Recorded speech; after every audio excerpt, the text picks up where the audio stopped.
राष्ट्र बनाउने अभियानमा लागेको हुनाले त्योतिर ध्यानै गएन। त्योतिर ध्यान मैले पैसा कमाउने चाहिँ कहिले पनि ध्यान गरेँ। नभए जिल्ला विकासमा हुँदाखेरि पनि पैसा कमाउने अवस्था कतिपय मान्छेहरूले कमाएका छन्।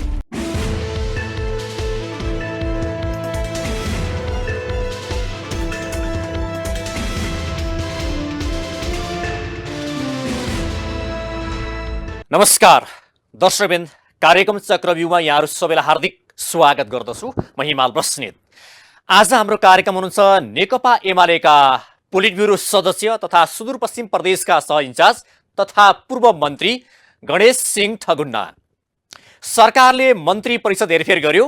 यो मन्त्री परिषद हेरफेर गरेपछि विभिन्न किसिमका परिदृश्यहरू बाहिर आए र मन्त्री हुँदा हाँस्दै बसेका मन्त्रीहरू रुँदै निस्केको परिदृश्य पनि देखिए। यसबाट विभिन्न किसिमले त्यहाँ आलोचना भयो, कतिले समर्थन पनि गरे र कतिपयले भनिरहेका छन् मन्त्री पद छोड्नको लागि निकै सकस हुँदो रहेछ, या मन्त्री बन्दा जति खुसीका साथ मन्त्रालय छिरेका मन्त्रीहरू मन्त्री पद छोड्दाखेरि निकै धौधो पर्ने रहेछ, त्यो किसिमको सकस हुँदो रहेछ भनेर पनि यसरी आलोचना पनि गरेका छन्। र जुन मन्त्रीहरू किन मन्त्री परिषद किन हेरफेर गरियो भन्ने सवालमा प्रश्न गर्दा यसको स्पष्ट जवाब भने छैन, या सरकारमा मन्त्री हेरफेर गरेर पार्टीको आन्तरिक विवाद मिलाउनकै लागि मन्त्री हेरफेर गरेको विषय सार्वजनिक भयो। यता नेकपा एमाले जसरी यति बेला जुन वामपन्थीहरूको गठबन्धन गर्नुपर्छ भन्ने यो पक्षमा देखिएको छ र नेकपा एस र नेकपा माओवादी पार्टी पनि सम्भवतः एकता गर्ने पक्षमा देखेका छन्।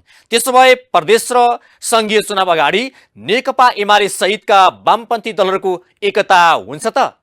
एकता हुने सम्भावना कतिको छ र नेताहरूको दौडधुप पनि अब वामपन्थी गर्नुपर्ने बाध्यात्मक अवस्था सिर्जना भएको जस्तो देखिएको छ। आज हामी यो विषयमा विशेष कुराकानी गर्छौं र समग्र देशको राजनीति अवस्था र सुदूरपश्चिम प्रदेशको विकास निर्माणको बारेमा कुराकानी गर्नेछौं। सबैभन्दा पहिला म उहाँलाई कार्यक्रममा हार्दिक स्वागत गर्न चाहन्छु। स्वागत छ यहाँलाई कार्यक्रममा। हस्, धन्यवाद। आराम हुनुहुन्छ? आराम।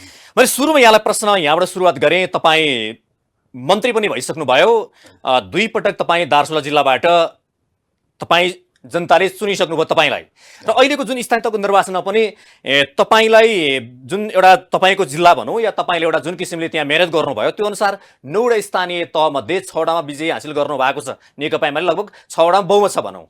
यो कसरी सम्भव भयो, यसको बारेमा केही जानकारी गराउनुहोस् न।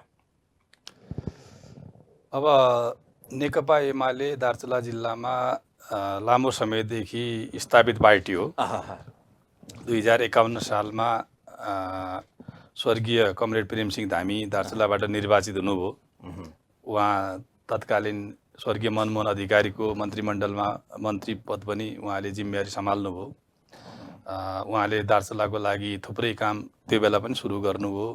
खास गरेर हाम्रो मिचिएको भूमि, कालापानी लेक र लिम्पियाधुरा को अभियान उहाँले नै थाल्नुभयो।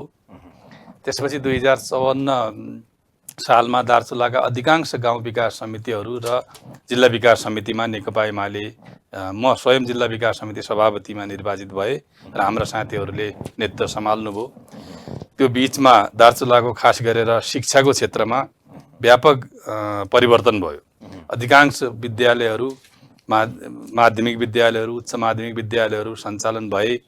क्याम्पस स्थापना हामीले गऱ्यौँ। थुप्रै विकास निर्माणका परिवर्तनका कामहरू हामीले गऱ्यौँ। त्यस पछाडि निकै लामो सङ्घर्ष, दार्चुला जिल्लाको राजनीतिक सङ्घर्ष, सामाजिक रूपान्तरणको सङ्घर्ष, हरेक सङ्घर्षमा नेकपा एमालेका थुप्रै अग्रजहरूको योगदान रहेको छ। स्वर्गीय कमरेड वीरबहादुर ठगुन्ना उनको योगदान रहेको छ। हाम्रा थुप्रै साथीहरूको योगदान रहेको छ र दार्चुला जिल्लामा नेकपा एमाले एउटा अनुशासित र सङ्गठित पार्टी स्थापना गर्न हामी सफल भएका छौँ। सिङ्गो पार्टी कार्यकर्ताहरूको एकताबद्ध पहलको कारणले आजको यो विजय सम्भव भएको। अर्को विषय चाहिँ नेपाली कङ्ग्रेस दार्चुला जिल्लामा 9वटा पालिका मध्ये कुनैमा पनि विजय हासिल गर्न सकेन। त्यो भनेको चाहिँ नेकपा एमाले पार्टीको राम्रो पकड भएर हो कि नेपाली कङ्ग्रेस त्यहाँ जसरी गठबन्धन पनि गर्यो तर तपाईँहरूले 9वटा मध्ये 5वटा त विजय पनि हासिल गर्नुभयो?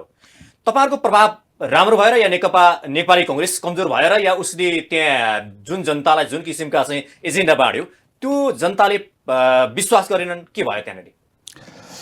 ठिक स्वाभाविक रूपमा प्रश्न तपाईँको सान्दर्भिक छ। किन भन्दाखेरि हाम्रो विरुद्धमा सम्पूर्ण पार्टीहरू एकताबद्ध भएका थिए।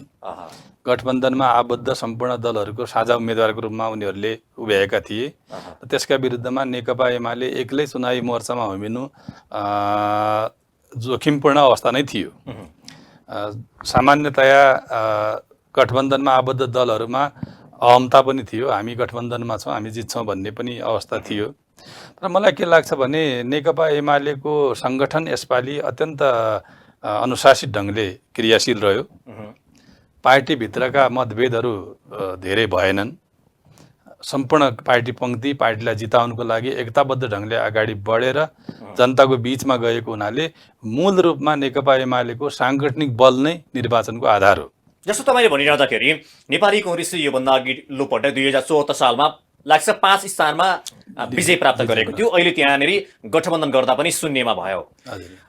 तपाईँहरूले त नेपाली कङ्ग्रेसलाई जिल्लै बनाइदिनु भयो, त्यस्तो चमत्कारी के गर्नुभयो यो बिचमा? होइन, अब हामीले गर्नुभन्दा पनि जनताले त्यो नेपाली काङ्ग्रेसका गलत नीतिका विरुद्ध जनताको जनादेश, खास गरेर नेपाली काङ्ग्रेसले लामो समयसम्म दार्चुलाबाट निर्वाचित हुने अवस्था पनि प्राप्त गर्यो र नेपाली काङ्ग्रेसको नेतृत्व लामो समयसम्म सरकारमा पनि रह्यो। तर मूलभूत रूपमा दार्चुलाका विकास निर्माणको लागि नेपाली काङ्ग्रेसको कुनै भूमिका रहेन। राष्ट्रिय स्तरबाट पनि कुनै किसिमको चाहिँ दूरगामी महत्त्वका योजनाहरू जसले दार्चुला जिल्लाको समग्र विकासलाई एउटा निर्णायक ढाँचामा अगाडि बढाओस् त्यस्तो कुनै काम गर्न सकेन। र स्थानीय तह पनि जो नेपाली काङ्ग्रेसबाट निर्वाचित गरेका स्थानीय तहहरू पनि विकास गर्नुभन्दा पनि स्थानीय तहमा गएको बजेट पार्टी र कार्यकर्तालाई चाहिँ पोस्नको लागि भ्रष्टाचारका ठुल्ठुला काण्डहरू गर्नमा खर्च गर्यो। त्यसको विरुद्धमा जनताहरू वाक्क भएर चाहिँ विद्रोह, जनताकै विद्रोह भयो। तपाईँले जस्तो तपाईँले भन्दै गर्दाखेरि अब तपाईँ सुदूरपश्चिम प्रदेशको सह इन्चार्ज पनि हुनुहुन्छ। जुन नेकपा एमाले जुन मत परिणाम हासिल गर्यो सुदूरपश्चिम प्रदेशको दार्चुला जिल्लामा, त्यसको जुन एउटा तपाईँ हिस्सा त तपाईँ आफैलाई पनि आइहाल्छ, किनकि तपाईँ त्यहाँको चाहिँ सह इन्चार्ज पनि हुनुहुन्छ। त्यो हेर्दाखेरि चाहिँ तपाईँहरूले जनताले विश्वास गर्ने नेकपा एमालेलाई दार्चुला जिल्लाको जुन तपाईँको एउटा भनौँ जिल्ला पनि हो, दार्चुला जिल्लामा विश्वास गर्ने र तपाईँहरूले गरेका कार्यहरू चाहिँ के हुन्, जनताले के कारणले सम्झिए तपाईँहरूलाई? मलाई के लाग्छ भने अब राजनीति हो, बहुदलीय व्यवस्थामा पार्टीमा पार्टीगत रूपमा जनतालाई चाहिँ प्रभाव पार्नको लागि हरेक पार्टीले आफ्नो कुरा लगेर जान्छ। तर दार्चुला जिल्लाको समग्र विकासको जुन परिस्थिति छ यो कतिपय कमजोरी पनि रहेको छ। हामीले गर्न सकेको जति गर्न सकेका छैनौँ होला। यसको अब्जस पनि मलाई लाग्छ दार्चुलाका जिल्लाका जनताहरूले एमालेलाई नै दिन्छ, किनभने हामी जनताप्रति जवाबदेही छौँ। तर जति आज दार्चुला जिल्लाको विकास निर्माणमा एउटा रूपान्तरण भएको छ त्यसको जस नेकपा एमाले पाएको छ, हामीले पाएका छौँ। र दार्चुला जिल्लाको समग्र विकासमा नेकपा एमालेको पहल कदमी र प्रयासका कारणले जनताले एमालेलाई विश्वास गरेको। जस्तो तपाईँ त मन्त्री पनि हुनुभयो होइन, सामान्य प्रशासन मन्त्री हुनुभयो, धेरै लामो समय त हुनुभयो, थोरै समयमा पनि तपाईँले केही राम्रा काम गरेका कुराहरू बाहिर अहिले पनि छन् होइन, सम्झिने जनताले सम्झि पनि रहेका छन्।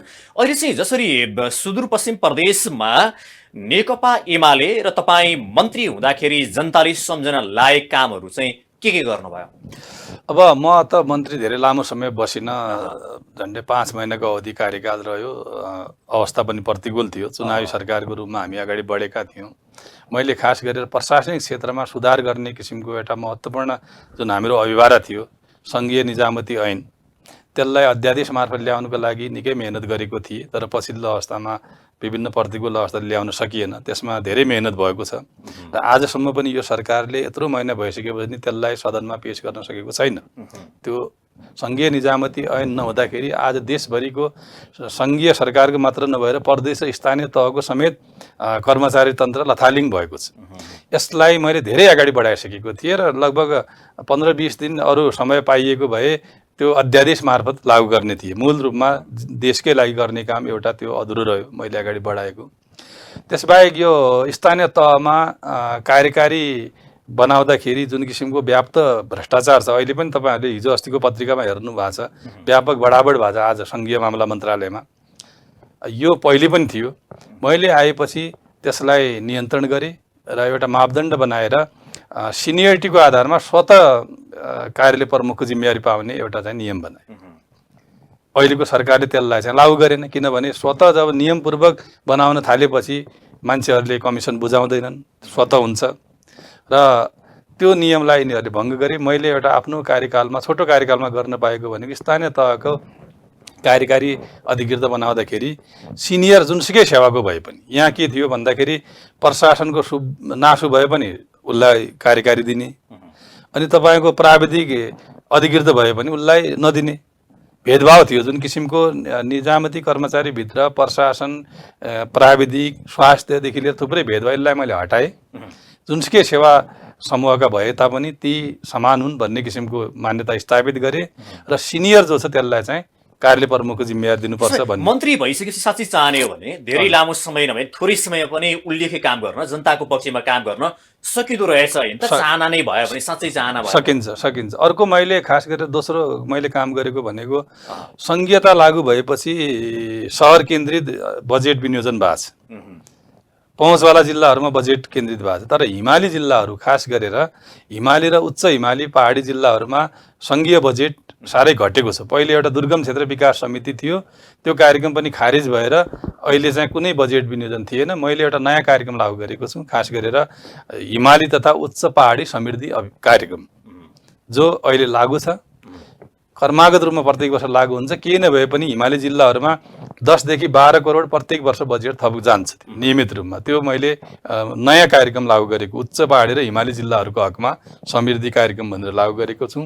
त्यसबाहेक पनि निजामती क्षेत्रमा रहेका व्यापक विसङ्गतिहरूका विरुद्धमा थुप्रै कामहरू भएका छन्, तर पनि अब समयको अभावले गर्दाखेरि र कार्यान्वयन गर्ने चरणमा आफै बाहिरिनु परेको हुनाले कतिपय रिजल्टहरू चाहिँ बाहिर देखिएका छैनन्।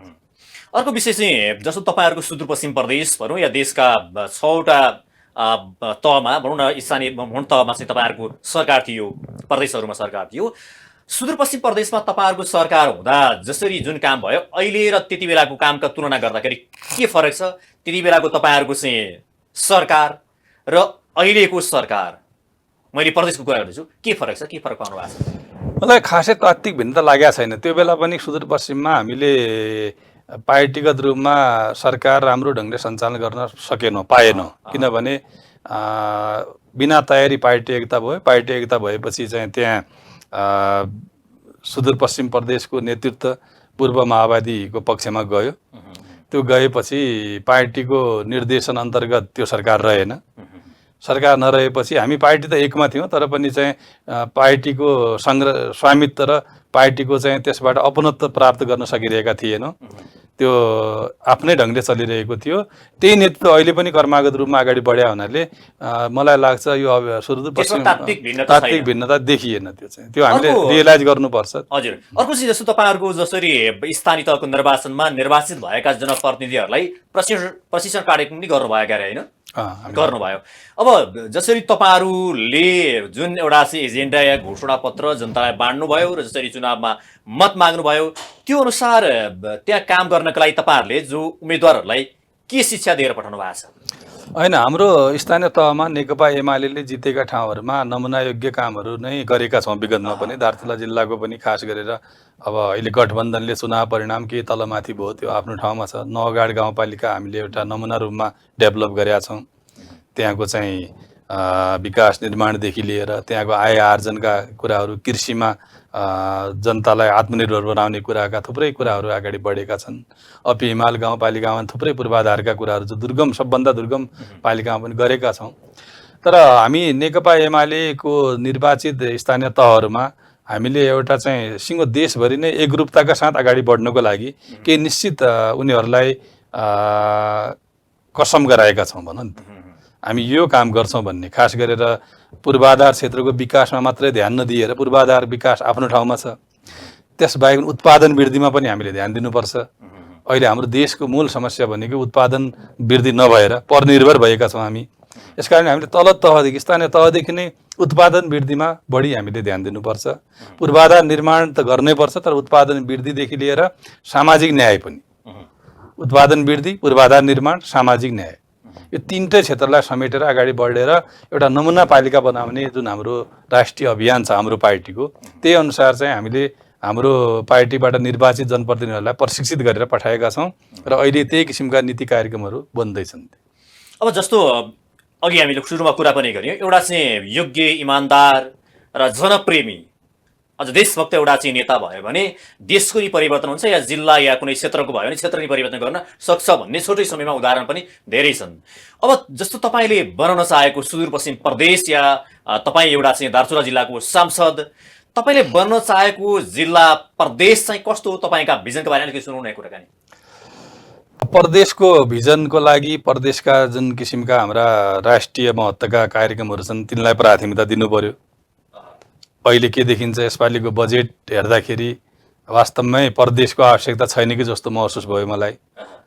10 लाखका, 5 लाखका, 7 लाखका, 3 लाखका जुन एउटा वडा सरकारले पनि त्यति सानो योजना बनाउन नहुने हो, त्यस्ता किसिमका योजना वितरणमा प्रदेश सरकार क्रियाशील छ।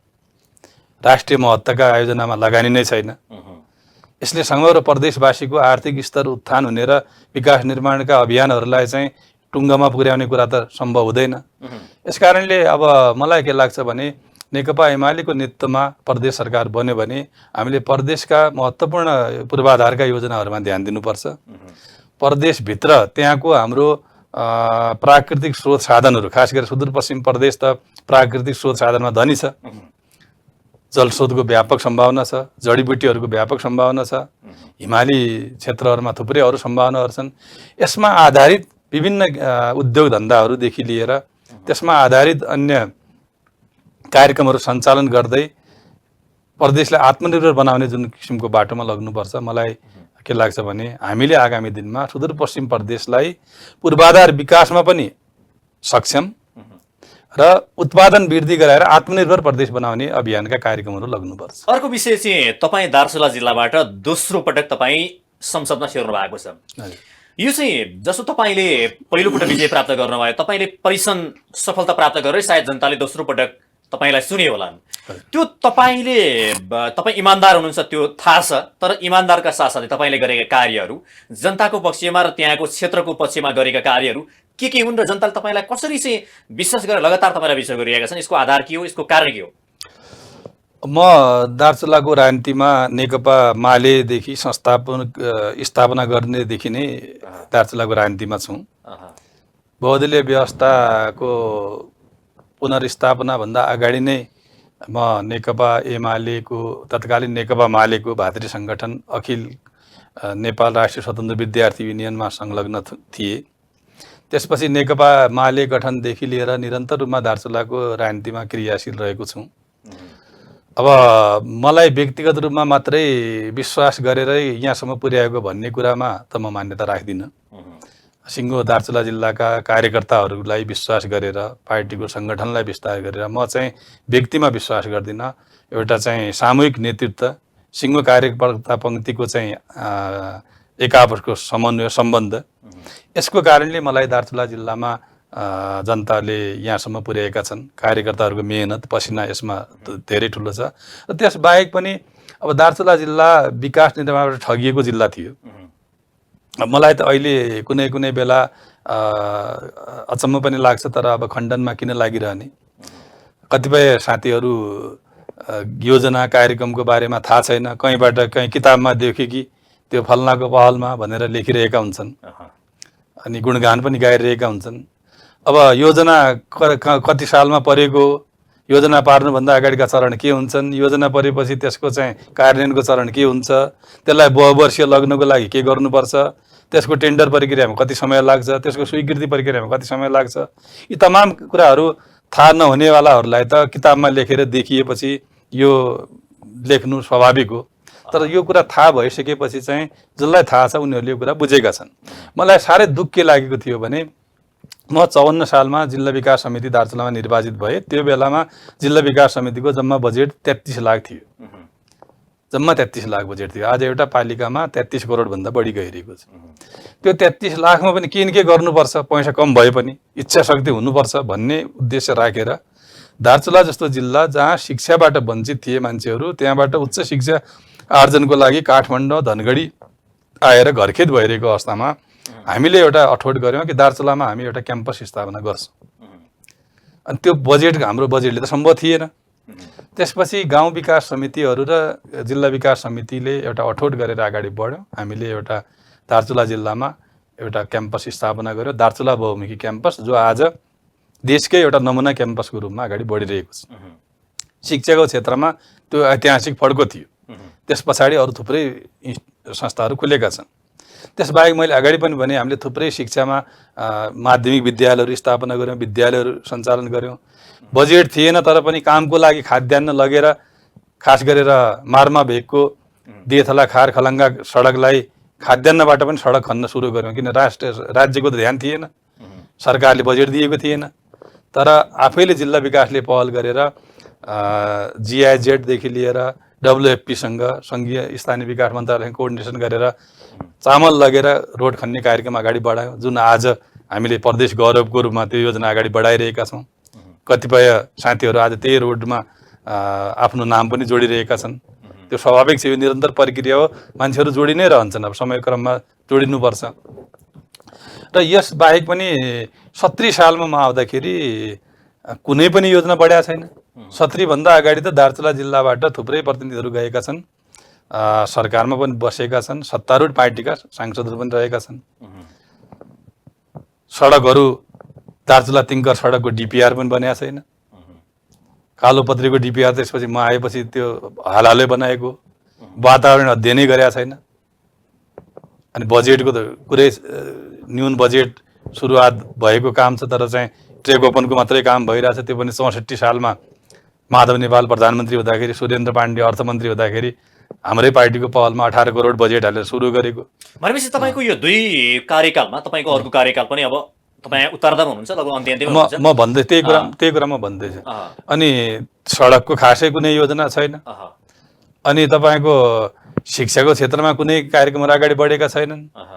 गोकुलेश्वर एयरपोर्ट त्यो 48-46 सालमा सञ्चालन भएको एयरपोर्ट, त्यहाँ गाई गचरण भइरहेको छ।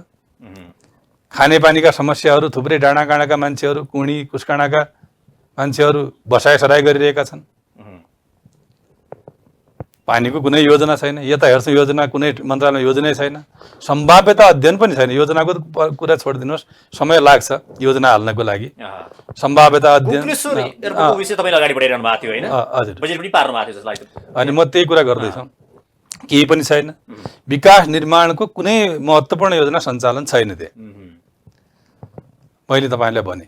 अनि त्यो भएपछि अब राष्ट्रिय महत्त्वका कार्यक्रमहरू लागू हुनुपर्छ। भयो के त भन्दाखेरि त्यहाँ एउटा परिचालन कस्तो बनाएको छ पहिलेदेखि नै नेपाली काङ्ग्रेसको नेतृत्वले, र अहिले केही अरू पार्टीका साथीहरू पनि त्यसैमा छन् कि सिङ्गो ठुला कार्यक्रमहरू, जिल्लाको विकासका कामहरू गरेपछि त्यसबाट आर्थिक बेनिफिट पनि हुँदैन। ठुला कामहरूको जनताले प्रत्यक्ष डाइरेक्टै बेनिफिट नदिन पनि सक्छन्। व्यक्तिमुखी कामहरू दिने, व्यक्तिमुखी योजनाहरू दिने, मान्छेलाई 2-4 पैसा कमाउने किसिमको, भ्रष्टाचार गर्ने किसिमका कार्यक्रमहरूमा ध्यान केन्द्रित गर्ने परिपाटी थियो। त्यो भएपछि हामीले मूलभूत रूपमा मलाई के लाग्यो भने दार्चुला जिल्लाको सन्दर्भमा यातायातको क्षेत्रमा, शिक्षाको क्षेत्रमा, विद्युतीकरणको क्षेत्रमा, सञ्चारको क्षेत्रमा, यी कुराहरूमा हामीले खानेपानीको क्षेत्रमा महत्त्वपूर्ण कामहरू के गर्नुपर्छ मेरो कार्यकालमा भन्ने किसिमले मैले पहल गरेँ। तपाईँलाई थाहा छ, एउटा योजना सञ्चालनको लागि दार्चुला जिल्लाको सदरमुकाममा साना सहरीबाट एउटा खानेपानी सञ्चालन छ। यसपालि सम्पन्न हुँदैछ। 15-20 करोड बजेट सम्पन्नमा राखेको छ। अस्ति के साथीहरूले यो सरकारको उपलब्धि भनेर हालेको छ, सम्पन्न हुने वर्ष हो यो। त्यो 73-72-73मा हामीले सुरु गरेको योजना, त्यसको सुरुवात गरेपछि त्यसको चाहिँ अध्ययन हुन्छ, DPR बन्छ, वातावरण अध्ययन हुन्छ, त्यसपछि त्यहाँका तलका विभिन्न संस्थाहरू गठन गर्ने त्यो प्रक्रिया हुन्छ, त्यसपछि त्यो टेन्डर प्रक्रियामा जान्छ। 2-3 वर्षको टेन्डर भएर अब यो वर्ष सम्पन्न हुँदैछ। मैले भन्नु खोजेको कुरा के हो भने कुनै पनि महत्त्वपूर्ण योजनाहरू थिएनन्। ती कुराहरू सबै सुरु भएको छन्। आज म जग बसालेका कुराहरूलाई यो सरकारले निर्णय दिएको छ कि छैन? आज अनि त्यो त अब बहुवर्षीय कुराहरू त यसले नदिए पनि त बाध्य हुन्छ नि त सरकारले। हामीले त्यो हुनाले अब पछिको सरकारले गर्दैनन् भन्ने हिसाबले अधिकांश योजनाहरू बहुवर्षीय स्वीकृति गराइएका छन्। हामीले त्यस कारणले मैले तपाईँहरूलाई अगाडि नै भने, त्यस कारणले जस्तो दार्चुला तिङ्कर सडक 3 अर्ब झन्डै 30 करोडको बहुवर्षीय स्वीकृति भइसकेको छ। ठेका भएर अब एग्रिमेन्ट भएर केही टाइमपछि ठेकदार साइडमा जान्छ। त्यो त बहुवर्षीय स्वीकृति हामीले नै गरिसकेका थियौँ। अब अहिले त काट्न मिल्दैन। त्यस्तै किसिमले दार्चुला सदरमुकामबाट यता धनथलासम्म जोड्ने महाकाली कोरिडोरको ट्रेक ओपनको पार्ट थियो, 30-32 किलोमिटर बाँकी थियो, त्यसको पनि बहुवर्षीय स्वीकृति गराएर ठेक्कापट्टा भइसकेको थियो, त्यो पनि यो सरकारले काट्न मिल्दैन। विद्युतीकरणको 95 करोडको हामीले ग्रामीण विद्युत दार्चुलाको लागि छुट्टै टेन्डर गरेका छौँ। यो बजारमा तारको अभाव भयो, मूल्य तारको बढेको भनेर टेन्डर नपरेर दोस्रोचोटि अहिले भर्खर टेन्डर फेरि निस्किएको छ।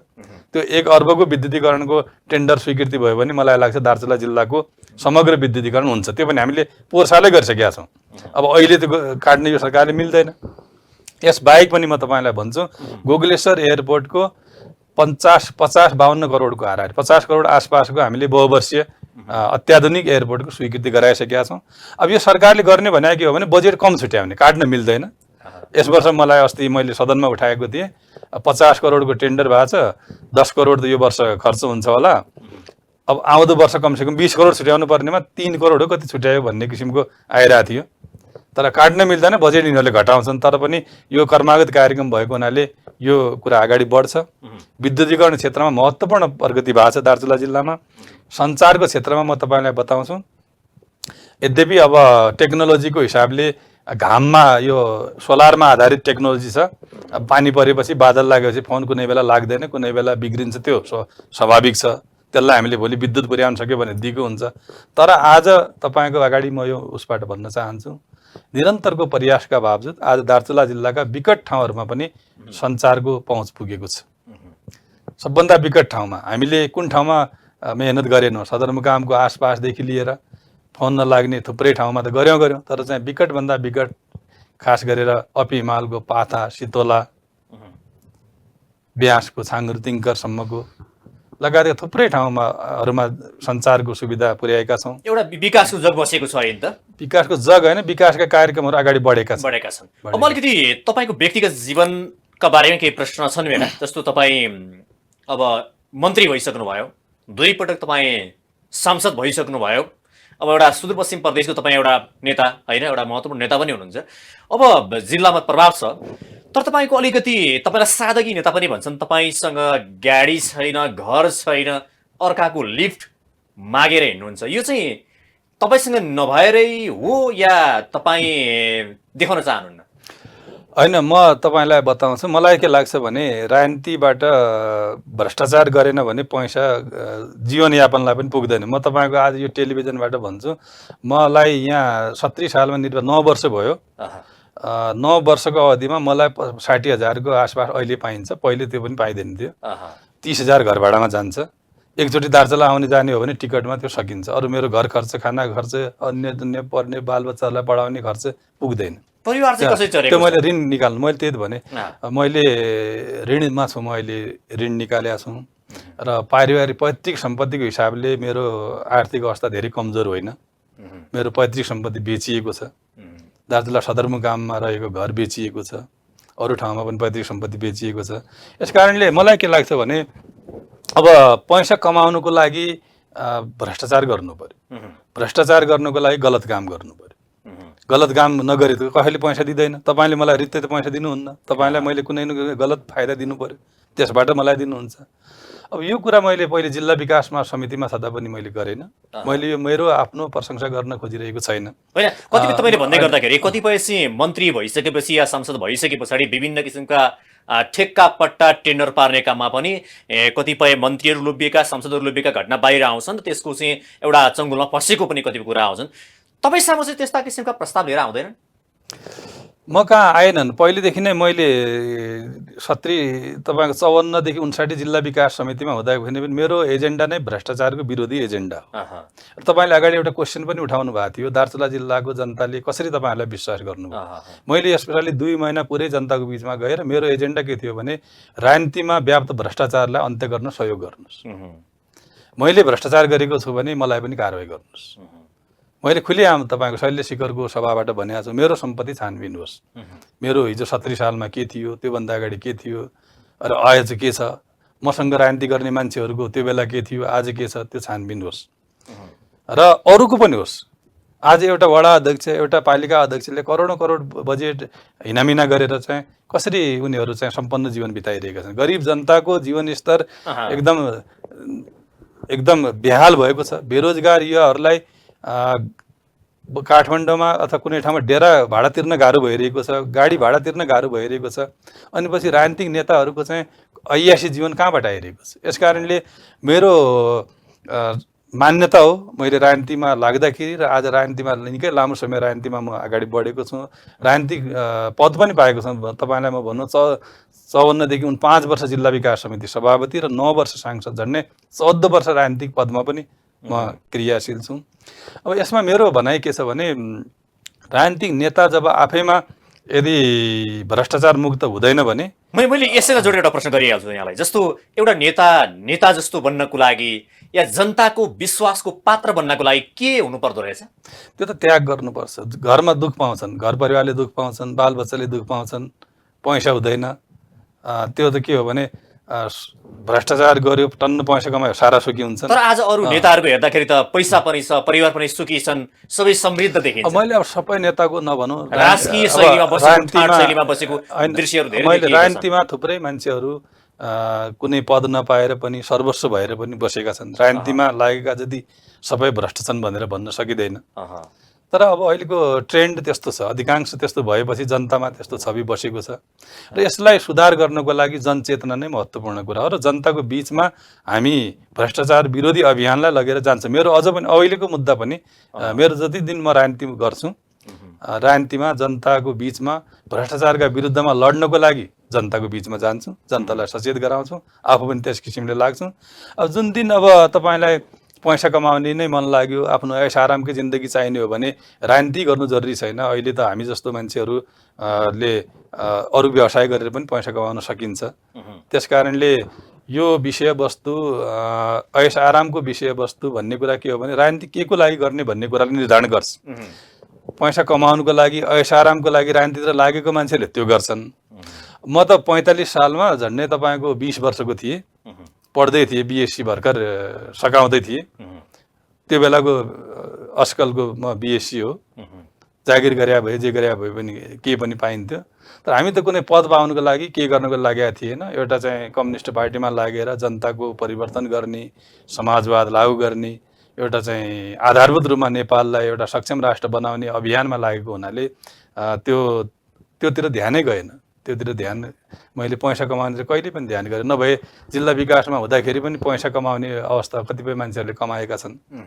ठेकापट्टामा हात हाल्यो भने, कमिसनमा हात हाल्यो भने, आफ्नै मान्छेहरूलाई नातावाद गर्यो भने त्यो हुन्छ। तर मलाई के लाग्छ भने यी कुराहरू क्षणिक हुन्छन्, जनता जागरुक छन्, ढिलो चाँडो जनताले हिसाब गर्छन्। भनेपछि यसैमा एउटा चाहिँ अन्तिम प्रश्न यहाँलाई गरेँ। एउटा नेता जस्तो भनौँ न अलिकति योग्य भन्दा पनि इमान्दार हुनुपर्छ भन्ने बहस अलि चलिरहेको जस्तो लाग्छ, ताकि धेरै क्षमता भएका हामीका नेता नभएको होइन, क्षमतावान नेताहरूले पनि अलि इमान्दारिता देखाउनु भएन कि भन्ने बहस चलेको छ। तपाईँको सवालमा तपाईँको दृष्टिकोणबाट तपाईँले बुझेको चाहिँ एउटा नेताले जुन देश र जनताको सवालमा र अहिलेको परिस्थितिलाई बदल्नको लागि के हुनुपर्छ र के हुनुपर्छ भन्ने तपाईँको चाहिँ पर्दो रहेछ भन्ने तपाईँले त्यो सिक्नु भएको छ, त्यो के भन्न चाहनुहुन्छ? अनि देश र जनतालाई परिवर्तनको लागि राजनीतिक नेतृत्व निस्वार्थी हुनुपर्छ। पहिले उसका स्वार्थ हुनु हुँदैन। स्वार्थ भयो भने स्वार्थ त बाँचिन्छ। तपाईँले कुनै निर्णय गर्नुहुन्छ नेताले, त्यसको निर्णयले तपाईँका कुनै आफन्त अथवा कुनै लाभान्वित समूहलाई मार्का पर्छ भने त रोक्छ उसले। यसकारण तपाईँले चाहिँ निर्णय गर्नै सक्नुहुन्न। स्वार्थमा जो अल्झिएको नेताले राष्ट्रको लागि निर्णय गर्न सक्दैन, किनभने ती निर्णय गर्दाखेरि उसका आफन्तहरू, उसका मान्छेहरू पनि त्यसमा प्रभावमा पर्छन्, त्यो रोकिन्छन्। स्वार्थबाट माथि हुनु पर्यो। त्यो माथि भयो भने त्यहाँ राष्ट्रको लागि हित हुन्छ। यसको लागि मैले एउटा उदाहरण दिन चाहन्छु। चाहे बुर्जुवा पार्टी भए पनि नरेन्द्र मोदी भारतीय प्रधानमन्त्री, मैले उनलाई मान्छु वास्तवमा। त्यो यदि पुँजीवादी पार्टीभित्रका नेताहरूमध्ये अहिलेको समसामयिक नेताहरूमा उहाँलाई मैले मान्छु। किन भन्दाखेरि उहाँको स्वार्थ देखिया छैन। उहाँको पारिवारिक स्वार्थ पनि छैन, व्यक्तिगत स्वार्थ पनि छैन। यसकारणले भारत जस्तो देशलाई उनले दुईपटक लिड गरिरहनु भएको छ र एउटा परिवर्तनतिर लगिरहनु भएको छ। यसकारणले राजनीतिक नेतृत्व चाहे त्यो वडादेखि लिएर कुनै एउटा केन्द्रमा एक नेता भएर हुँदैन, किनभने अहिले त हामी सङ्घीय लोकतान्त्रिक व्यवस्थामा छौँ। हरेक ठाउँमा आफ्ना आफ्ना अधिकार छन्। वडाको नेतृत्वदेखि लिएर केन्द्रीय नेतृत्वसम्म इमान्दार हुनु पर्यो, भ्रष्टाचार विरोधी हुनु पर्यो। त्यो भयो भने मलाई लाग्छ देश अगाडि बढ्ने कुराले गति लिन्छ। हस् भने यसलाई यहीँ बिट मारेर अब अलिकति यो वामपन्थीहरूको जुन एकता कुरा या गठबन्धनको कुरा होइन यी विषय उठिरहँदाखेरि बाहिर चर्चामा आएअनुसार अब कतिपय सन्दर्भमा एमाले र माओवादीका नेताहरूबीच भेटवार्ता भएको या समाजवादीका प्रवक्ताले त भन्नुभएको छ एमाले दुई तिनवटा शर्त मानेदेखि या चाहिँ त्यो स्वीकार गरे एकता गर्नको लागि या समीकरण गर्नको लागि हामी तयार छौँ भन्ने उहाँको चाहिँ एउटा त्यो धारणा पनि थियो। यस सम्भावना कतिको देख्नुहुन्छ तपाईँ वामपन्थीहरूमा एकता या समीकरण या गठबन्धन? अब अहिले आजकै मितिमा भन्ने हो भने ठ्याक्कै भन्न सकिने अवस्था छैन। मलाई लाग्छ अलिकति विभिन्न कुराहरूले गर्दाखेरि कटुता अलिक बढी नै छ। अब यसमा समयक्रममा समीक्षा होला त्यसको बारेमा। तर मलाई के लाग्छ भने अब यदि वामपन्थी पार्टी नै हुन् भने किन भन्दाखेरि अब प्राविधिक कुराहरूमा त बहस गर्न आवश्यक छैन। कसले के गर्यो, मलाई के गर्यो, उसले प्रधानमन्त्रीबाट हटायो कि राख्यो भन्ने कुरा ती प्राविधिक कुरा हुन्। एक समयमा उठ्यो भने तिनीहरूको दीर्घकालीन महत्त्व हुँदैन। मूलत वामपन्थी राजनीतिमा र कम्युनिस्ट आन्दोलन भनेको वैचारिक अभियान हो। वैचारिक अभियान नै प्रधान हुन्छ। यसकारणले अहिले गठबन्धनमा आबद्ध दलहरू यदि कम्युनिस्ट हुन्, वामपन्थी हुन् र उनीहरूको लक्ष्य समाजवाद स्थापना गर्ने हो र नेपाली जनताहरूको मुक्तिको लागि उनीहरूले पार्टी खोलेका हुन् भने ढिलो चाँडो उनीहरू यो गठबन्धनबाट बाहिर आएर आत्मसमीक्षा गरेर वामपन्थी एकताको बाटोमै अग्रसर हुन्छन्। त्यो अहिले नै यही चुनावमा हुन्छ कि केही ढिलो हुन्छ भन्न सकिँदैन। तर मलाई लाग्छ ढिलो चाँडो वामपन्थीहरूको एकता अपरिहार्य छ। यो प्राकृतिक नियम पनि हो र हुन्छ पनि। र अब अहिले जहाँसम्म लाग्छ अहिले तपाईँ जस्तो तत्कालको लागि वामपन्थी एकताको कुरा चर्चा आइरहँदाखेरि अहिले तत्काल चाहिँ बाधा गर्ने कुराहरू या वामपन्थीको एकता या समीकरण रोक्ने ती चिजहरू के हुन्? अनि अहिले त वामपन्थी एकता रोक्ने भने त अब जस्तो खास गरेर माओवादी केन्द्र मुख्य अब एमाले पछाडिको दल भने उनीहरू अब गठबन्धनमा छन्। नेपाली काङ्ग्रेसको नेतृत्वलाई स्वीकार गरेर अगाडि बढिरहँदासम्म वामपन्थी एकताको कुराको कुनै अर्थ रहँदैन। यसको लागि उनीहरूले गठबन्धनबाट बाहिर आउनु पर्यो।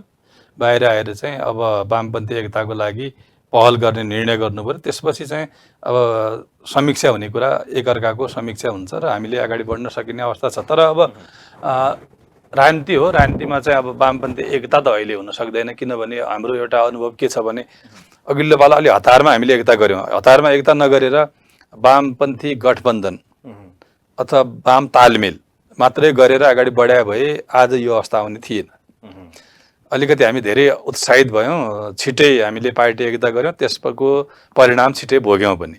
यस कारण अब हामीले त्यसमा त्यति धेरै हँसिएर वामपन्थी एकताको भन्दा पनि वामपन्थी वाम गठबन्धन अथवा वाम एकताको ढङ्गले अगाडि बढ्न सकिने सम्भावनाहरू चाहिँ छन्। तर मैले अगाडि भने त्यसको लागि चाहिँ अहिले गठबन्धनमा रहेका दलहरूले त्यो गठबन्धनबाट बाहिर आउनुपर्छ। वामपन्थीहरूको चाहिँ एकताको कुरा गरिरहँदाखेरि वामपन्थीहरू या नेकपा एमाले माओवादी र नेकपा यस बीचको जुन एकता या समीकरण अहिलेको आवश्यकता देशको आवश्यकता हो कि पार्टीहरूको आवश्यकता हो? पार्टीहरूको आवश्यकता भए त अहिले तपाईँहरूको आवश्यकता पूर्ति भइरहेछ नि। पार्टीहरूको आवश्यकताको त ठुलो कुरा छैन। पार्टीहरूकै आवश्यकता भए त अहिले नेकपा एमाले पनि आफ्नो आवश्यकता पूर्ति गर्नुको लागि आजको दिनमा पनि सरकार बनाउन सकिने अवस्था छ यो सदनभित्र।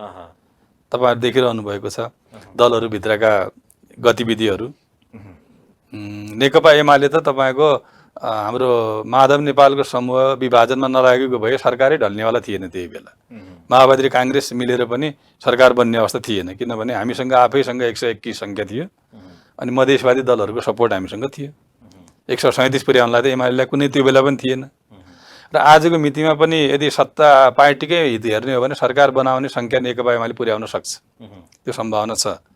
तर वामपन्थी एकता पार्टीहरूको आवश्यकता भन्दा पनि राष्ट्रको आवश्यकता हो भन्ने महसुस गर्यो भने हुन्छ भन्ने मैले अगाडि भन्नु खोजेकै कुरा त्यही हो कि वामपन्थी एकता पार्टीहरूको लागि हो भने त पार्टीहरू त अहिले काङ्ग्रेससँग मिलेर पनि सरकारमा छन्।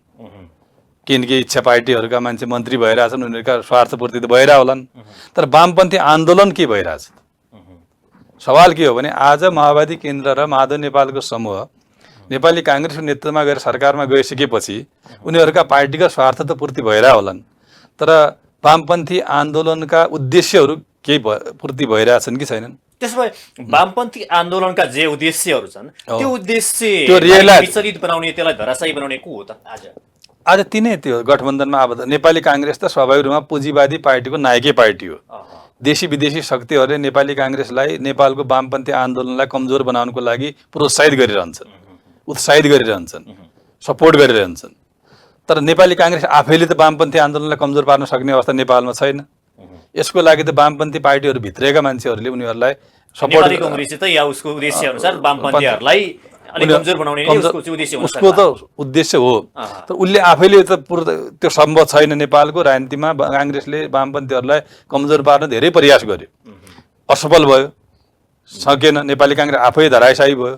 अब यसलाई अब नेपाली काङ्ग्रेसको नेतृत्वमा रहेको उसले वामपन्थी पार्टीभित्रका मान्छेहरूका व्यक्तिगत आकाङ्क्षाहरूलाई, उनीहरूका स्वार्थहरूलाई केन्द्रित गरेर कम्युनिस्ट आन्दोलनलाई विभाजन गराएर आज जुन किसिमको गठबन्धन बनाइरहेको छ, यो वर्तमान गठबन्धन वामपन्थी आन्दोलनको बाधक छ। र यस कारणले मैले अगाडि भने अरू कुराहरू गौण कुरा हुन्। कसले के गर्यो, को प्रधानमन्त्री भयो, कसले के गर्यो, त्यो गौण कुरा हुन्। किन राष्ट्रको लागि, एउटा परिवर्तनको लागि र एउटा सिङ्गो समाजको रूपान्तरणको लागि व्यक्तिगत रूपमा हुने क्रियाकलापहरू गौण कुरा हुन्। तर चाहिँ मूलभूत रूपमा चाहिँ सैद्धान्तिक हिसाबले हामी जुन किसिमको नेपालको कम्युनिस्ट आन्दोलनलाई एकताबद्ध बनाएर समाजवादतिर जाने हो र जनताको परिवर्तन गर्ने हो, जनताको चाहिँ आर्थिक स्तरलाई, जीवन स्तरलाई अगाडि बढाउने हो र देशलाई एउटा चाहिँ सम्पन्न, खास गरेर सुखी नेपाली र समृद्ध नेपाल बनाउने अभियान हाम्रो हो भन्ने ठाउँमा यदि अहिले गठबन्धन सरकारमा पुगेका दलहरू पुग्यो भने मलाई लाग्छ वामपन्थी एकता हुन कुनै धेरै लामो समय लाग्दैन। हामी रातारात पनि एकताबद्ध हुन सक्छौँ। जसरी अब अहिले यसको लागि त नेकपा यसले प्रस्तावै गर्यो, उसले प्रस्ताव गर्यो। माओवादी केन्द्रबाट पनि नारायण काजी श्रेष्ठले तपाईँका पार्टीका अध्यक्षले भेटवार्ता गर्नुभयो। यसबाट चाहिँ भनौँ या कतिपय सन्दर्भमा अहिले वामपन्थीहरूलाई मिल्न नदिनको लागि देशी विदेशी शक्तिहरूले पनि खेल खेलिरहेका छन् भन्ने कुरा पनि बाहिर आउँछ। यो जसरी उहाँहरू जो वामपन्थीहरू हुनुहुन्छ या माओवादी र नेकपा यी पार्टीहरू मिल्न चाहिरहेका छैनन् कि अहिलेको सन्दर्भ हेर्दाखेरि है, या काङ्ग्रेसले मिलाउन चाहिरहेको छैन, या देशी विदेशी केही शक्तिहरूले पनि मिलेर जाँदाखेरि अब वामपन्थी शक्ति मजबुत भयो भने फेरि भनौँ आफ्नो उद्देश्य या आफ्नो स्वार्थ पुरा हुँदैन भनेर यहाँ खेलिरहेका छन्। के लाग्छ यहाँलाई? होइन, मैले त मेरो आफ्नो व्यक्तिगत दृष्टिकोण भन्ने हो भने मैले अगाडि भने नि त तपाईँसँग, अब सरकारमा गठबन्धनमा चाहिँ काङ्ग्रेससँग रहने, काङ्ग्रेसको नेतृत्वमा सरकार चलाउने, गठबन्धन उनीहरूसँग कायम गर्ने, उनीहरूसँग सिटको छलफल गर्ने, अनि वामपन्थी तालमेल अथवा एकता भनेर हामीसँग वार्ता गर्नुको त औचित्य रहँदैन। हेर्नुहोस्, त्यो भने के हो भने अनि सरकार छोड्नुभन्दा पनि मूल इमान्दार हुनु पर्यो। त्यो भने के हो भने अब उता माओवादी अथवा समाजवादीहरूले हिस्सा बढी पाएपछि काङ्ग्रेससँगै जाने, त्यहाँ नपाएपछि यता बाटो राख्ने कुरा हो भने त्यसमा त छलफल गर्नुको कुनै औचित्य हुँदैन। यस कारणले इमान्दारीपूर्वक चाहिँ देशको कम्युनिस्ट आन्दोलनलाई अगाडि बढाउने, समाजवादी व्यवस्था स्थापना गर्ने लक्ष्यका साथ यदि उनीहरूले आउने हुन् भने त गठबन्धन छोडेर उनीहरूले आत्मसमीक्षा गर्ने उद्देश्यका साथ एक ठाउँमा आउनु पर्यो। त्यसपछि चाहिँ वाम एकता तालमेल सबै कुरा सम्भव। अब एउटा अर्को विषय चाहिँ के छ भने जस्तै तपाईँले भन्दाखेरि वामपन्थीहरू एक ठाउँमा उभिँदाखेरि र हिजो वामपन्थी सरकार अगाडि बढिरहँदाखेरि कम्युनिस्ट सरकार अगाडि बढ्दाखेरि यो काम भइरहेका थिए। आज यो कम्युनिस्ट र गैर कम्युनिस्ट बिचको तालमेल मिलेको सरकारले 5 दलीय सरकार बने पछाडि जुन लयमा हिँडिरहेको छ, हिजो यो भइरहेको थियो। यदि वामपन्थीको सरकार भयो भने यस्तो काम हुन्थ्यो र यस्तो हुन सक्छ, र काङ्ग्रेससँग मिलेर वामपन्थीले सरकार बनाउँदाखेरि यो हुनै सक्दैन भन्ने त्यो यसको भिन्नता, फरक चाहिँ यहाँले के पाउनुहुन्छ? त्यो त हरेक कुरामा भिन्नता छ नि त। भिजन नभएपछि त उद्देश्य, मैले अगाडि भने नि त, यो सरकार गठनको उद्देश्य भने पार्टीका कार्यकर्ताहरूलाई थामथुम गर्ने र चुनावमा मत बटुल्नको लागि गठन भएको छ। त्यसकारण अहिलेको बजेट जुन हेर्दैछौँ नि त हामी, बजेट केमा गइरहेछ भने व्यक्ति केन्द्रित योजनाहरूमा गइरहेछन्, व्यक्ति केन्द्रित योजनामा गइरहेछन्। तपाईँको नेसनल राष्ट्रिय नेटवर्क मार्फत म सुन्ने गरेर भन्न चाहन्छु, सुदूरपश्चिमको त एउटा योजना, भौतिक योजना मन्त्रालयको योजना बाजेको मजेलामा पहिरो नियन्त्रण भनेर परेको छ। बाजेको मजेला भने के हो भने हाम्रो बाजेको घरको पनि भित्र कोठामा, मजेला भने हाम्रो चाहिँ भित्र सबभन्दा भित्री कोठालाई मजेलो भन्छ। पहिरो अब व्यक्तिको घरमा पहिरो नियन्त्रण भने त ल त्यो एक व्यक्तिको घर बस्ने हुन्थ्यो। बाजेको मजेलामा पहिरो नियन्त्रण भनेर त्यो शीर्षकमा पनि बजेट बजेट छुट्याएको छ। बाजेको मजेला भने अब के हो त्यो चाहिँ घरको पनि भित्री कोठाको। अब घरको भित्र कोठामा छुट्टै पहिरो कहाँबाट आउँछ? यो मैले खालि उदाहरणको लागि भने यो सरकारको यो त्यो सुदूरपश्चिम होइन, यो सारा यो 7वटै प्रदेश अनि यो केन्द्रीय सरकारका बजेटै त्यस्तै गइरहेछन्। तात्विक भिन्न त थुप्रै छ नि। तपाईँले कस्तो भन्ने जस्तो मैले तपाईँलाई भने म आफै सङ्घीय, मैले अगाडि भन्न छुट्याएँ अब यो समयको उल्लेख, म आफै सङ्घीय मामलतदार सामान्य प्रशासन मन्त्री हुँदाखेरि सम्मान्य प्रधानमन्त्री केपी शर्मा ओलीजीको नेतृत्वमा एउटा महत्त्वपूर्ण कार्यक्रम अगाडि बढायौँ। त्यो भने के हो भने देशभरिका कालोपत्रे नपुगेका सम्पूर्ण सडकहरूमा अबको 5 वर्षमा कालोपत्रे सडक पुर्याउने, त्यसको हामीले चाहिँ बालुवाटारबाट चाहिँ कार्यक्रम सुरुवात पनि गऱ्यौँ। एग्रिमेन्टहरू MOUहरू गर्दै अगाडि बढ्यौँ। 220वटा पालिकाले त्यसमा सम्झौता गरे। त्यो कार्यक्रम आज यो सरकारले कटौती गरेको छ। त्यत्रो कार्यक्रम 220वटा पालिकामा कालोपत्रे सडक पुर्याउने कार्यक्रम झन्डै तपाईँको त्यो 3 खर्बभन्दा ठुलो प्रोग्राम, त्यसमा वैदेशिक अनुदान र सहयोगको पनि हामीले कुरा गरेका थियौँ। त्यो आज कहाँ छ त्यो कार्यक्रम? तपाईँले सोद्धा हुन्छ कुनै दिन स्थानीय तहको कालोपत्रे नपुगेको सडकमा पालिकाको केन्द्रमा कालोपत्रे सडक पुर्याउने कार्यक्रम यो सरकारले कहाँ हाल्यो? यो त मैले उदाहरणको लागि बताएँ। यो त थुप्रै कार्यक्रमहरू यो सरकारले चाहिँ तिनलाई कटौती गरेको छ। त्यसमा त्यो बजेट चाहिँ उनीहरूले व्यक्ति केन्द्रित योजनाहरूमा कसैलाई 10 लाखको तटबन्ध भनेको छ, कसैलाई 15 लाखको कमिसन उठाएर पुरै सरकार। मैले यो म यति धेरै आलोचना गर्ने मान्छे होइन, बाध्य भएर भन्दैछु तपाईँलाई। घटनाक्रममा मान्छेहरू प्रत्यक्षदर्शी छन्, प्रमाण पनि कुनै दिन सकिन्छ। पुरै सरकार तल प्रदेशबाट केन्द्रसम्म कमिसनमा योजना बाँडिरहेका छन्। त देश विकास कसरी हुन्छ? यो चाहिँ नेता केन्द्रित रूपबाट या नेताको पेरिफेरीमा बजेट बाँड्न पनि भएको छ। अनि नेता केन्द्रित भएर पनि ठुला योजनामा हाल्दा हुन्छ। जस्तो तपाईँको राष्ट्रलाई फाइदा हुने योजना नेता केन्द्रित भएर पनि ठुला कुनै नेताले आफ्नो ठाउँमा चाहिँ एउटा ठुलो हाइड्रो पावर बनाउनुहोस्, त्यसले देशलाई नै फाइदा हुन्छ। एउटा इन्डस्ट्री उद्योग स्थापना गरिदिनुहोस्। जस्तो आज हाम्रो दार्चुला जिल्लाबाट नै उद्योग मन्त्री हुनुहुन्छ। एउटा ठुलो उद्योग उहाँले स्थापना गरिदियो भने त त्यो त तपाईँको दार्चुलै गरे पनि नेता केन्द्रित भयो भने फरक त परेन नि, ताकि देशको लागि फाइदा हुन्छ, उत्पादन हुन्छ, रोजगारी हुन्छ भने त्यस्ता किसिमका कार्यक्रम होइन। खालि त्यो एउटा चाहिँ कागजमा बनाउने, कागजमा फर्सट गर्ने अनि पछि भ्रष्टाचार गर्ने किसिमका योजनाहरू विनियोजन गरिरहेको। अहिले जस्तो केन्द्रीय स्तरका नेताहरू आफू मन्त्री प्रधानमन्त्री हुँदाखेरि आफ्नो गृह जिल्लामा अलिक ठुलो मात्रामा बजेट छुट्याउने क्रम त चलेको छ होइन? अहिलेको सरकारले त्यसै गरे भन्छ। अनि ठुलो मात्रामा छैन, म त्यही भन्दैछु। ठुलो मात्रामा भनेको सङ्ख्यात्मक ठुलो, सङ्ख्यामा 100 गर्यो तर चाहिँ उपलब्धिविहीन बजेट सङ्ख्यामा ठुलो चाहिँ छ, सङ्ख्या धेरै छन्।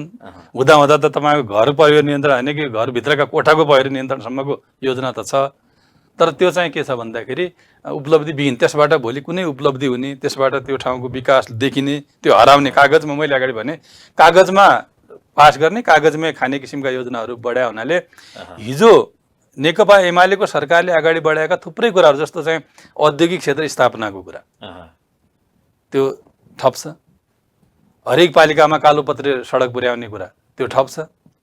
ठप मात्र होइन, त्यसलाई त्यो कार्यक्रम लागू गर्नको लागि हामीले 7वटा प्रदेशको 7 ठाउँमा पूर्वाधार कार्यालय खडा गरेको थिएँ। मैले आफैले उद्घाटन गरेका थिएँ। ती पूर्वाधार विभागै खारिज गरिसक्यो।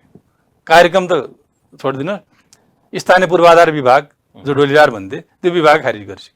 त्यो भनेको चाहिँ अहिले त्यो काम अगाडि बढायो भने या यो चाहिँ चल्छ क्या अरे? एमाले कुनै योजना अगाडि सारेको छ भने काङ्ग्रेसले खारेज गरिदिने, काङ्ग्रेसले गरेको छ भने एमाले खारेज गरिदिने, त्यस्तो कुनै भएको छैन। हामीले नेकपा एमाले कुनै कार्यक्रम हामीले गरिबसँग विशेष जस्तो कार्यक्रम त हामीले प्राथमिकता साथ अगाडि बढाएको कुनै कार्यक्रमहरू नेकपा एमाले खारिज गरेको। अहिलेको अर्थतन्त्रलाई समेटेर अहिलेको बजेट आएको छ कि छैन, या अहिलेको समग्र अर्थतन्त्रको चाहिँ अवस्था, या भनौँ देशमा जुन किसिमका मूल्य वृद्धि नियन्त्रणको कुरा छ, अब हरेक बजार भाउ हरेक कुरालाई नियन्त्रण गर्नको लागि र अहिलेको अर्थतन्त्रलाई सुधार गर्नको लागि यो बजेट कतिको केन्द्रीकृत भएको पाउनु भएको छ? अब यस बजेटको बारेमा त थुप्रै बहसै भएको छ, राष्ट्रव्यापी रूपमा बहस भएको छ। मैले यसमा धेरै समय खर्चनु आवश्यक छैन। यो अर्थतन्त्रलाई कुनै पनि सुधारको आधारले यो बजेट आएको छैन। यस बजेटका असरहरू परिरहेछन्। यो सरकार आएपछि आज हेर्नुहोस्, दुर्भाग्यपूर्ण कुरा, आज कुनै पनि एउटा बेरोजगार युवाले बैङ्कबाट ऋण निकालेर कुनै काम गर्छौँ भने चाहिँ ऋणै छैन, छँदै छैन। तपाईँले ठुल्ठुला धनाढ्यहरूका कमिसनका आधारका ऋण स्वीकृत होलान्। एउटा गरिब र बेरोजगारले कुनै बैङ्कमा गएर धितो राखेर ऋण पाउने अवस्था 0%सम्म।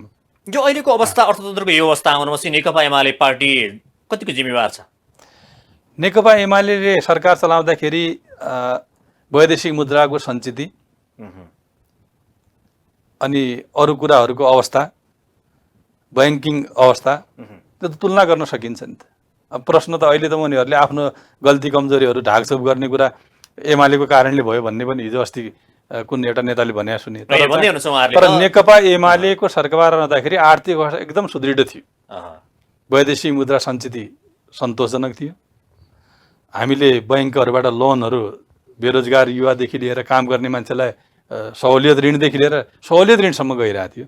आज त तपाईँहरूले जति % ब्याज तिर्नुहुन्छ भने पनि व्यवसाय गर्नलाई यदि नेपाल सरकारका बैङ्कहरूले ऋण दिन सक्ने अवस्था सामर्थ्य छैन, हात खडा गरिसकेका छन् भने देशको अर्थतन्त्र के छ भनेर प्रश्न सोध्नै पऱ्यो नि। तपाईँ ब्याज तिर्छु भनेर जनताले धितो राखेर ब्याज म तिर्छु जति % भए पनि मलाई काम गर्न पैसा चाहियो भनेर बैङ्कले हामीसँग पैसा छैन भनेर सारा बैङ्कले, एउटै बैङ्क होइन आज जिल्लामा सोध्नुहोस् न, कुनै बैङ्कले ऋण दिइरहेको छैन। मान्छेहरू हामीलाई फोन गरिरहेको छ। अरू कुरा त अब यो नबुझ्ने कुराहरू, शोधन अन्तर्घाटाका कुराहरू, व्यापार घाटाका कुराहरू गाउँले जनताले बुझ्दैन। मैले तपाईँले यो भने मैले भनेर पनि अर्थ हुँदैन। मैले छोटकरीमा यो देशको अर्थतन्त्र आजको यो गठबन्धनको सरकारले कहाँ रसातलमा पुर्याएको छ भन्ने कुराको एउटा मात्रै उदाहरण दिन्छ। इतिहासमा आजसम्म यत्रो वर्ष हामीले पनि भोगेका छौँ। यो 1 महिना 2 महिना हुनु अलग कुरा, यो लगातार अहिले 7-8 महिना भएपछि 6 महिनादेखि अहिले यो बिचमा कुनै पनि बैङ्कसँग यो ऋण लगानी गर्नलाई पैसा छैन। त्यो पैसा कहाँ गयो? बैङ्कहरू त नाफामा छन् भनिरहेछन्। उनीहरूको रिपोर्ट हेर्दाखेरि कोही 3 अर्ब नाफामा, कोही 4 अर्ब नाफामा। मुद्रा कहाँ गयो, कहाँ अपचलन भएको छ? जानकारी प्राप्त छ तपाईँलाई यो बारेमा?